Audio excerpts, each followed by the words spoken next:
Hey guys, welcome back. If you're following along with this K20 project, I did get a little something done, not a whole lot. We've been pretty busy, but I did get got the batteries off, the exhaust stacks down, and had a friend of mine check out the frame, see what he thought about putting that winch back here on this plate. And so that's going to be a no-go on it. The metal's too thin, so a heavy load on it probably just bust it.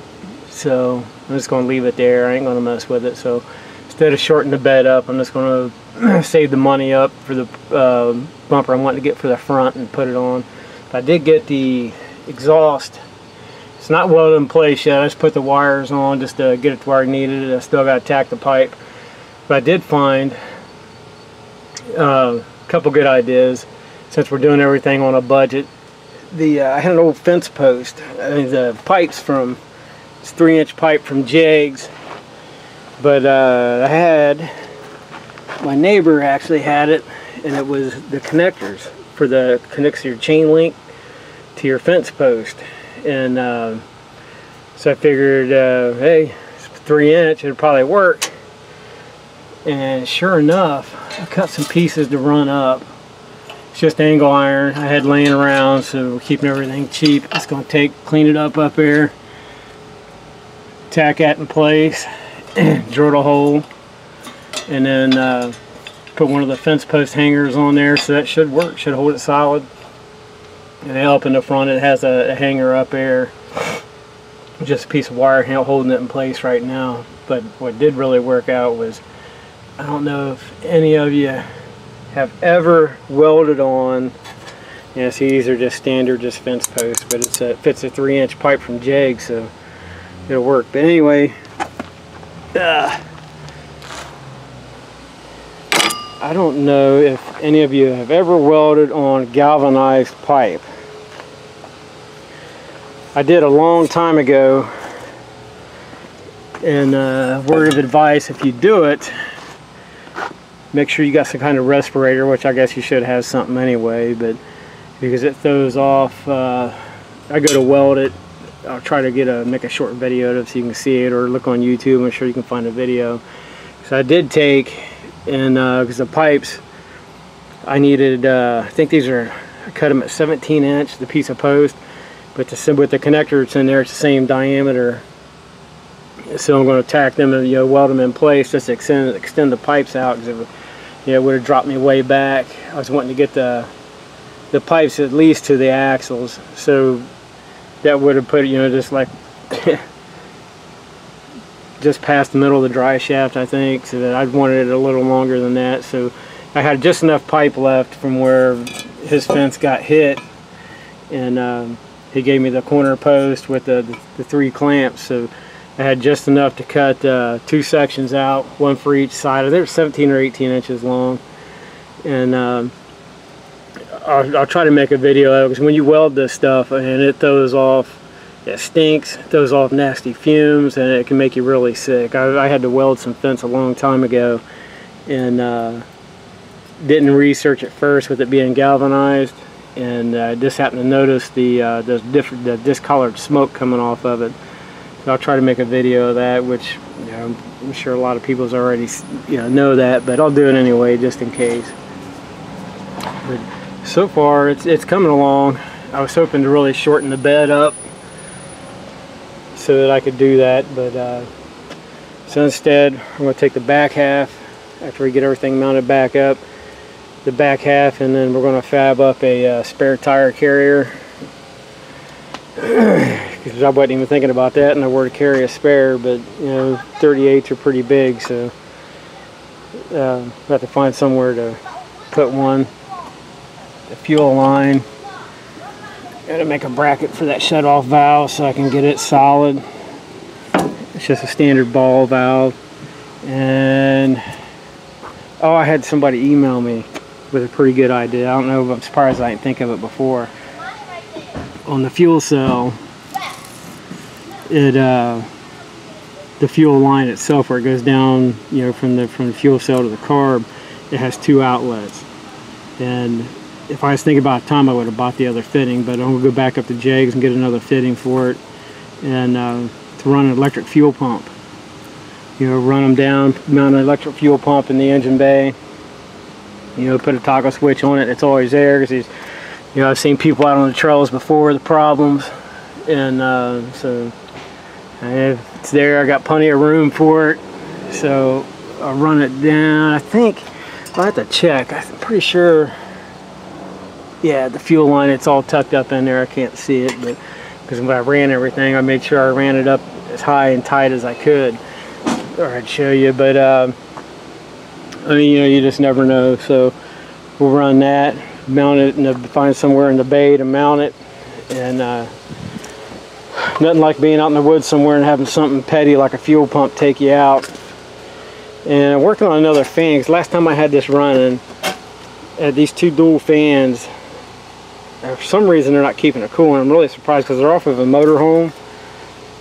So I figured they blow hard enough, but I got them in the middle of fabbing one up. I'll show you that one too. I worked on that K5 I had. It worked great on that. It's a dual fan setup. I don't have it out here, but anyway, it's a dual fan setup that mounts on the inside of the radiator, and it blows really hard. So I figure between the 2, it'll work out. And I thought there was something else I was wanting to show you. Well, with the bed slid forward, it now gives us access to mount some anchor points. And my buddy, I was showing him these, but he was saying these are good and solid. But with all this welded up the way I was wanting to do it, he said he said I shouldn't even have to worry about it. Said this, it's a pretty good size piece of angle iron that's going across the frame. He says that should be just fine. He said just get like a heavy piece of, you know, like the phone company uses for their poles, you know, the big heavy rope, or a good grade, you know, like Bubba rope or something like that, and just keep it there. And he said there's no reason you should be able to, shouldn't be able to wrap it around that. Just use it for an anchor point. That's, of course, after it all gets welded up solid. I mean, nothing really holding it on is some crap weld and then, you know, a couple bolts on each side. So I'll let him do all the welding on that. And I still got to find out, I think the place I go through is DIY4x.com, DIY 4x4, and I'm pretty sure, I have to look, I'm pretty sure they sell that boxed in kit. And but that's the other problem. I asked him about that, and to see how much of a pain in its butt it's going to be to get around the C channel. So we'll see about that, because I'd like to box it in at least up to that middle cross member. I didn't notice. He noticed a couple spots on the frame.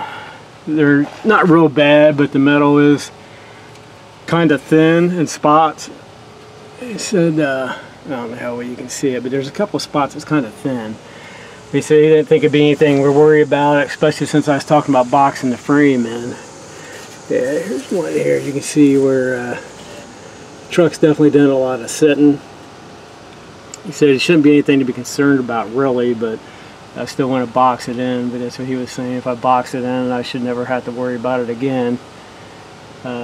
Just make sure I got stuff, you know, wherever I want it to be, and anything like how I got the hangers and stuff I got from DIY, to make sure that in there, if I'm going to leave them, you can't see in there where they're at, but I don't think so anyway. But anything I bolted up first. Well, you can see like how that one is there.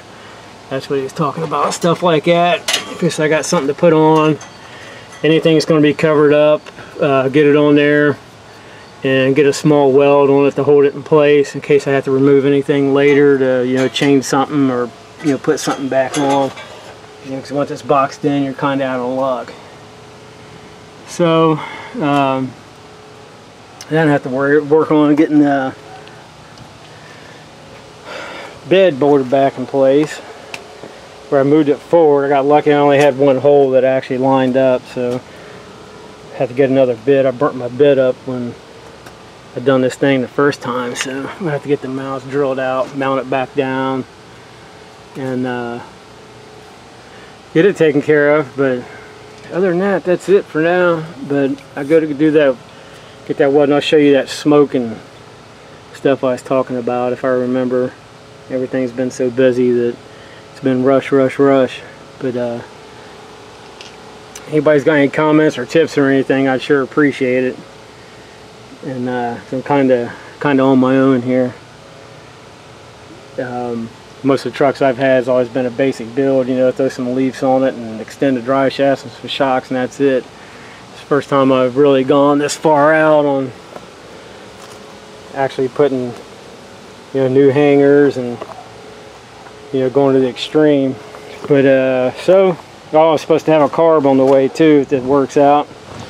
We'll get this exhaust put on and get it fired up and see how it sounds, and get the pan gasket for the oil pan, and I hit it with the power washer. You can't even tell I have to power wash it again, but I'm going to change the transmission lines, put a new pan gasket and filter in the tranny, get the transfer case oil changed out. At least try to get it to where it'll move on its own before it snows. Of course, that's, you know, a couple months away, but money's a little on the tight side, so we'll see. But thanks for watching. I want to hold you guys up, but you do me a favor though, if you got any tips or ideas, anything you think might help me out, I'd appreciate it in the comments. Thanks for watching.